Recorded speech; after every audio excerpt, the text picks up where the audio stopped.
Nah, tips untuk berhasil dalam melakukan dakwah ada banyak, salah satunya sampaikanlah dakwah dengan cara yang santun, tidak menggunakan kata-kata yang kasar, tidak menggunakan intonasi yang tinggi.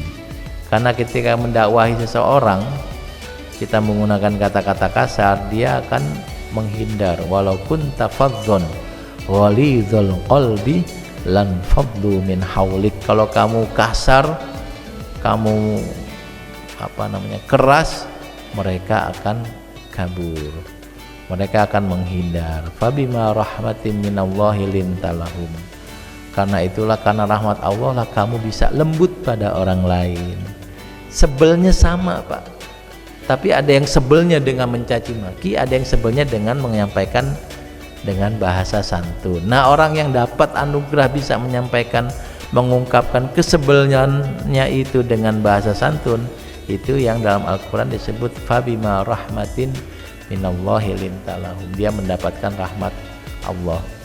Nah, maka kalau tema hari ini adalah keutamaan mengajak pada kebaikan, yaitu tadi, utama buat kita karena mendapatkan pahala, utama buat orang yang kita ajak karena dia menjadi baik, dan utama buat masyarakat manusia secara umum karena jumlah orang yang buruk berkurang, jumlah orang yang jelek berkurang, akhlaknya ya berkurang, karena 1, 2, 3 menjadi baik, berubah menjadi baik akibat dakwah itu.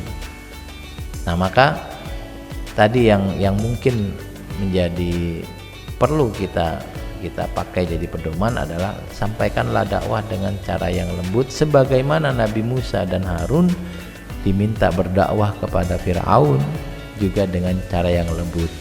Faqula lahu qawlan layyina la'allahu yatadzakkaru aw yakhsha. Berkata-katalah engkau wahai Musa dan Harun dengan perkataan yang lembut, mudah-mudahan Fir'aun menjadi tersadar dan menjadi takut pada Tuhannya. Nah, salah satu yang perlu juga kita sampaikan ke orang lain adalah amar ma'ruf harus dilakukan dengan cara yang ma'ruf. Kita mengajak orang menjadi baik harus dilakukan dengan cara yang baik.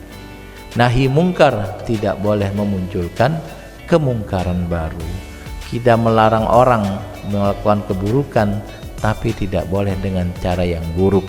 Karena kalau ada orang nahi mungkar dengan cara yang mungkar, itu tidak mengurangi kemungkaran, hanya mengubah bentuknya dan mengubah pelakunya. Yang asalnya orang itu melakukan mungkar, kita nahi mungkar dengan cara yang mungkar, dia mungkin berhenti, tapi mungkarnya baru muncul, yaitu mungkar yang kita lakukan. Pelakunya juga menjadi baru, yaitu kita sendiri. Baik, maka mengajak orang menjadi baik ini adalah sesuatu yang bisa kita lakukan.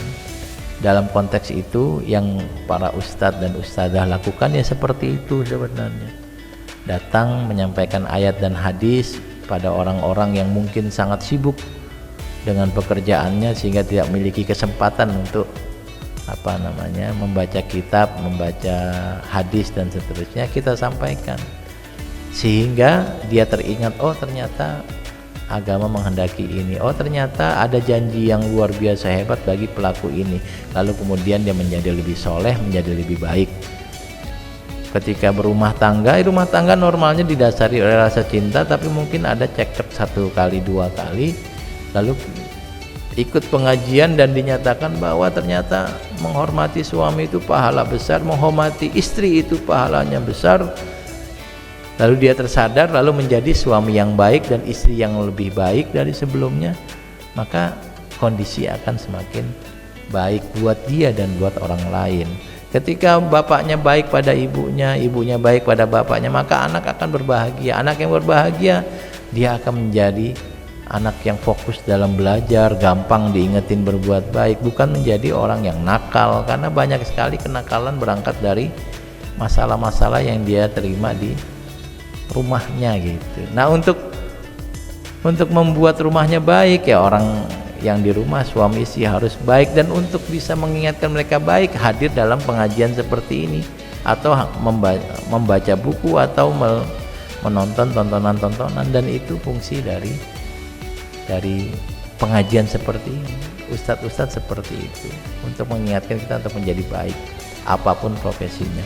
Maka mengajak orang menjadi baik adalah salah satu cara kita mendapatkan pahala. Man dalla ala khairin falahu mislu ajri fa'ili, atau dalam bahasa lain ad-dalu alal khairi ka fa'ilihi, orang yang mengajak pada kebaikan itu pahalanya seperti orang yang melakukan ajakan itu. Ini gampang, Pak, gampang. Nah, kita berharap bahwa kemudian setelah ini makin semangat kita mengajak orang baik, bagi orang-orang yang memiliki rekan yang belum rutin sholat menjadi rutin sholatnya, bagi bapak-bapak yang sudah purna kerja, sudah pensiun, waktunya lebih luang, bisa menjadi santri lagi, santri versi orang tua yang kemudian baca Qur'annya lebih banyak, sholatnya lebih banyak, ke masjidnya lebih banyak, misalnya seperti itu.